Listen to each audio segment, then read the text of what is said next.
America ইসরায়েলের সামনে ভারতের প্রধানমন্ত্রীর প্রতিবাদহীন ভূমিকা আম জনতার কাছে এখন ভুকা থাকার দরজায় এনে ফেলেছে।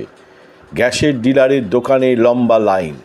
বিভিন্ন স্কুলে মিড ডে মিলের রান্না হয় গ্যাসে, সেখানেও প্রধান শিক্ষকদের কপালের ভাঁজ চওড়া হচ্ছে। হাসপাতালগুলিতে রোগীদের জন্য খাবারের রান্না কিভাবে হবে যদি এভাবে রান্নার গ্যাসের আকাল চলে? সংসারে সংসারে চিন্তা বাড়ছে, কোথা হতে মিলবে রান্নার গ্যাস। লম্বা লাইন, 1.5 ঘন্টা 2 ঘন্টা দাঁড়িয়েও মিলছে না রান্নার গ্যাসের সিলিন্ডার।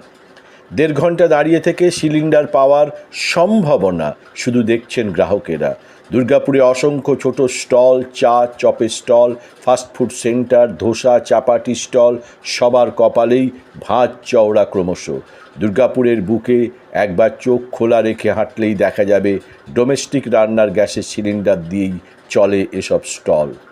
আর এদের মালিকদের কপালের ভাঁজ এতটাই বেড়ে গিয়েছে, তাদের কথায় সম্ভবত আর কয়েকদিনের মধ্যেই দোকান বন্ধ করেই ঘরে বসে থাকতে হবে।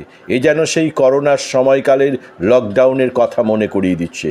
এদিকে এসব স্টলগুলিকে যারা ডোমেস্টিক রান্নার গ্যাসের সিলিন্ডার সাপ্লাই করে, তাদের কথায় এই পরিস্থিতিতে কেউই তার নিজের বাড়তি গ্যাস সিলিন্ডার বিক্রি করতে নারাজ।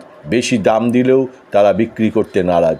আপ কি বার ট্রাম্প সরকার বলে আসা প্রধানমন্ত্রী এবারে কলকাতার ব্রিগেডে কি বলবেন তার অপেক্ষায় আম জনতা। পরিবর্তন যাত্রা যেন গ্যাসের আকাল যাত্রায় রূপান্তরিত।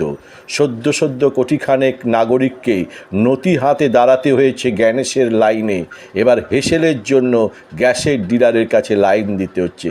সেই যে কবে নোটবন্দি থেকে ভ্যাকসিন নেওয়া, লম্বা লাইন দেওয়ার অভ্যাস করিয়ে দিয়েছেন বিশ্বগুরু, তার ঠেলা আজ জ্ঞানেশ কুমারের সৌজন্যে লাইন দেওয়া, আর সেই লম্বা লাইনে পাওয়া যন্ত্রণা আর আতঙ্কের মাঝে রান্নার গ্যাসের লাইনে দাঁড়িয়ে দুরু দুরু বুকে অপেক্ষা, মিলিবে কি রান্নার অমূল্য গ্যাস সিলিন্ডার।